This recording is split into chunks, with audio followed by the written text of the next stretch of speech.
കേരളത്തിന് മികച്ച ക്ഷയരോഗ നിവാരണ പ്രവർത്തനങ്ങൾക്കുള്ള ദേശീയ പുരസ്കാരം ലഭിച്ചു. 2024 ഡിസംബർ 7 മുതൽ 2025 മാർച്ച് 7 വരെ നടന്ന ക്ഷയരോഗ നിവാരണ പദ്ധതിയുടെ 100-ദിന കർമ്മ പരിപാടിയിൽ പരമാവധി നാറ്റ് ടെസ്റ്റ് ചെയ്തതിനുള്ള പുരസ്കാരമാണ് കേരളത്തിന് ലഭിച്ചത്. 87,330 പേർക്കാണ് പരിശോധന നടത്തിയത്. അതിൽ 71,238 പേർക്കും ആധുനിക മോളിക്കുലാർ പരിശോധനയായ CB-NAT ട്രുനാറ്റ് പരിശോധനകൾ നടത്താൻ സാധിച്ചു.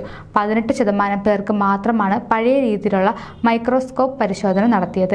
എന്നാൽ സംസ്ഥാനത്തെ നാറ്റ് പരിശോധന ശരാശരി 82%. മാത്രമല്ല 5,588 ക്ഷയരോഗബാധിതരെ കണ്ടെത്തി തുടർ ചികിത്സ നൽകാനും സാധിച്ചു. ഇതിനുള്ള അംഗീകാരമായാണ് സംസ്ഥാനത്തിന് ദേശീയ പുരസ്കാരം ലഭിച്ചത്. ആരോഗ്യവകുപ്പ് മന്ത്രി വീണ ജോർജുമായി കഴിഞ്ഞ ദിവസം നടത്തിയ കൂടിക്കാഴ്ചയിൽ കേന്ദ്ര ആരോഗ്യവകുപ്പ് മന്ത്രി JP നദ്ദ കേരളം നടത്തുന്ന ക്ഷയരോഗ നിവാരണ പ്രവർത്തനങ്ങളെ അഭിനന്ദിച്ചു. ക്ഷയരോഗ നിവാരണത്തിനായി വിവിധങ്ങളായ പദ്ധതികളാണ് സംസ്ഥാനത്ത് നടപ്പിലാക്കി വരുന്നത്. സർക്കാർ മേഖലയോടൊപ്പം സ്വകാര്യ മേഖലയെയും ക്ഷയരോഗ നിവാരണ പ്രവർത്തനങ്ങൾ ഏകോപിപ്പിച്ചതിന് 2022-ലും 2023-ലും സംസ്ഥാനത്തിന് ദേശീയ പുരസ്കാരങ്ങൾ ലഭിച്ചിട്ടുണ്ട്. 2024-ൽ 138 തദ്ദേശ സ്വയംഭരണ സ്ഥാപനങ്ങൾ ക്ഷയരോഗ മുക്ത പഞ്ചായത്ത് അവാർഡിന് അർഹത നേടുകയും ചെയ്തു.